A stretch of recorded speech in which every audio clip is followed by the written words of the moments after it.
네, 그럼 오늘 북러 정상회담 양민철 기자와 조금 더 들여다보겠습니다. 양 기자, 양쪽이 군사 협력을 논의하겠다 이렇게 공식적으로 밝혔는데 이건 대북 제재에 어긋나는 것 아닙니까? 네, 맞습니다. 당장 이제 위성 발사 기술 이전부터 유엔 안보리 대북 제재 위반입니다. 최근 들어서 유엔 안보리 차원의 대북 제재는 중국과 러시아가 동참하지 않으면서 사실상 유명무실해졌다 이런 평가가 많았는데요. 그렇죠. 이번 북러 회담은 대북 제재를 아예 무력화하는 파기 선언에 가깝다 이런 평가까지 나오고 있습니다.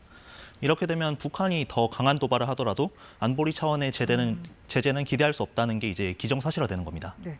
미국은 이제 추가 제재도 할 수 있다 이렇게 경고했는데 북한과 러시아가 이렇게까지 나오는 이유 어떻게 봐야 할까요?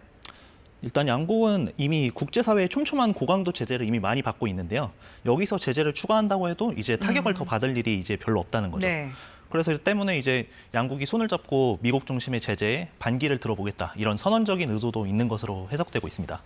거기다 여기 이번에 이제 김 위원장을 수행한 리병철 부위원장 같은 경우는 유엔 제재에 따른 여행 금지 대상인데 러시아에서 이제 문제없이 입국한 것으로 봐서는 제재를 더 이상 신경 쓰지 않겠다 이런 의지를 나타낸 것으로도 보입니다. 네.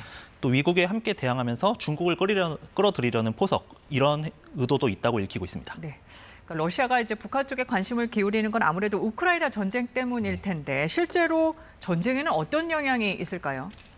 먼저 러시아는 북한과 전략적인 일종의 공조 체제로 갈 가능성이 있습니다. 실제로 북러 사이에 위험한 거래 여지가 있다는 것을 국제사회에 계속 상기시키는 것도 이번 회담의 주요 목적으로 보입니다. 네. 또 이런 모호성을 가지고 미국을 초조하게 만들겠다 이런 의도도 있는 것으로 읽히는데요. 문제는 우크라이나 전쟁을 둘러싸고 미국과 러시아의 대립구도가 심화되는 데 있습니다.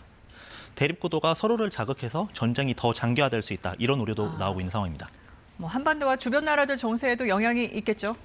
아무래도 그렇습니다. 이번 회담으로 안보 질서의 근간이었던 유엔 안보리 체제도 상당한 타격을 입게 됐고요. 대북 제재에도 큰 구멍이 생겼는데요. 또 러시아가 이제 궁지에 몰렸다 보니까 북한과 군사적으로 밀착하면서 한미일을 견제하려는 움직임도 엿보입니다. 네. 중국이 여기에 이제 얼만큼 동참할지에 따라서 한반도 주변 정세도 크게 영향을 받을 것으로 보입니다. 네. 여기서 정리하죠. 양민철 기자 잘 들었습니다.